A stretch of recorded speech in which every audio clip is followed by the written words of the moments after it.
फेंके पान बनारस वाला, खुल जाए बंद अकल का ताला। ये गाना सुनते ही सभी के जहन में बनारसी पान की याद को ताजा कर देता है। लेकिन क्या आप ये जानते हैं कि जिस पान को हम लोग पूजा से लेकर खाने के लिए इस्तेमाल करते हैं वो बनता कैसे है? इतना ही नहीं, भगवान शिव और माता पार्वती से कैसे जुड़ा है पान का इतिहास। इन सब बातों को हम इस वीडियो के द्वारा आपको बताएंगे। कुछ चीजों को हम ईश्वर या प्रकृति का उपहार मानते हैं और उनकी अनेकों उपयोगिता के लिए शुक्रगुजार होते हैं। पान उन्हीं में से एक है। हमारे लिए पान महज एक पत्ता नहीं, बल्कि वो अनोखी और जादुई वस्तु है जो अपने अंदर अनेकों इतिहास को समेटे हुए है। ऐसा माना जाता है कि स्वयं भोलेनाथ और माँ पार्वती ने पान के बीजों को बोया था और तब से लेकर आज तक पान न सिर्फ भारतवर्ष में बल्कि पूरी दुनिया में मशहूर है। ये एक ऐसी अमूल्य वस्तु है जो एक बच्चे के जन्म होने से अंतिम सांस लेने तक के कामों में प्रयोग की जाती है। भारत में शायद ही कोई ऐसा व्यक्ति होगा जिसने अपने पूरे जीवन में एक बार भी पान का सेवन न किया हो। पानों की इस दुनिया का सरताज है बनारसी पान, या ये कहना गलत नहीं होगा कि पान का पर्याय है बनारसी पान। बनारसी पान का इतिहास भी हजारों साल पुराना है। बनारस में पान भारत के कई कोनों से आता है, जैसे बिहार, बंगाल, यूपी, उड़ीसा। जो पूर्वांचल की सबसे बड़ी मंडी पान दरीबा में खरीदा और बेचा जाता है। पान दरीबा पान के कारोबार का वो दरिया है जिसमें कई वर्षों से हजारों से ज्यादा परिवार जुड़े हैं। पान दरीबा बनारस में श्री बरई सभा काशी के नाम से एक पंजीकृत संगठन है जिसकी स्थापना 1952 में हुई थी। यहाँ हर महीने लगभग 90 करोड़ के पत्तों का कारोबार होता है।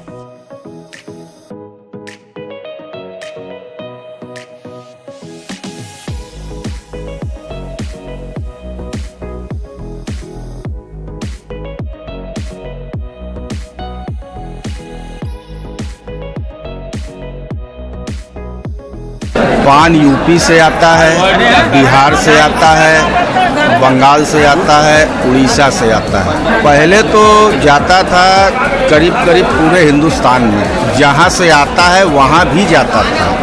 वो यहाँ आता था कच्चा पान, उसको पका करके लोग भेजते थे। तो वो क्या है जो बनारसी पान को पूरे विश्व में अलग पानों से भिन्न करता है? वो है यहाँ के लोगों की अद्वितीय पान पकाने की कला। जगह जगह से जब पान दरीबा में आते हैं तो पान के कारोबारी इन कच्चे पान को अपने अपने घरों में ले जाते हैं। पान को टोकरी में अलग अलग रखते हैं, उन्हें एक कमरानुमा भट्टी में उसके बाद रखा जाता है और उनसे 1.5 से 2 फीट की दूरी पर लोहे की अंगीठी में लकड़ी का कोयला सुलगा कर रख दिया जाता है, जिसके बाद कमरे को बंद कर पत्तों को 6 से 8 घंटे के लिए पकने दिया जाता है। ये सिलसिला लगभग 3 से 4 या फिर 15-15 दिन तक भी चलती है, जब तक कि पान हरे से सफेद ना हो जाए।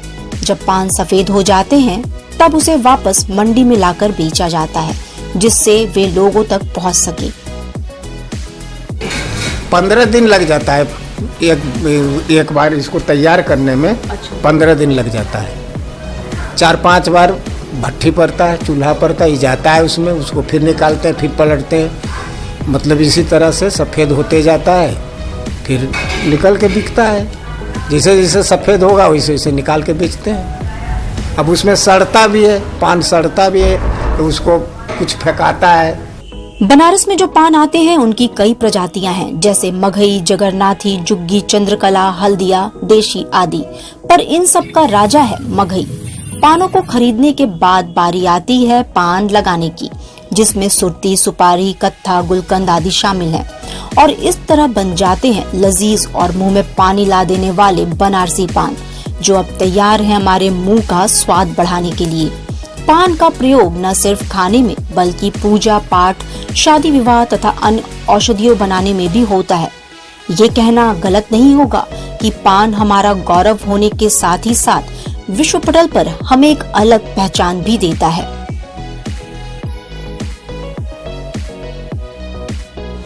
डिजिटल इंडिया का digital new platform live VNS पिछले 7 वर्षों से बनारस की सेवा में। पाइए बनारस के कोने कोने की खबर निष्पक्षता के साथ लाइव VNS से। बनारस की ताज़ा तरीन खबरों के लिए प्ले स्टोर से डाउनलोड कीजिए लाइव VNS ऐप या फॉलो कीजिए लाइव VNS को सोशल मीडिया पर।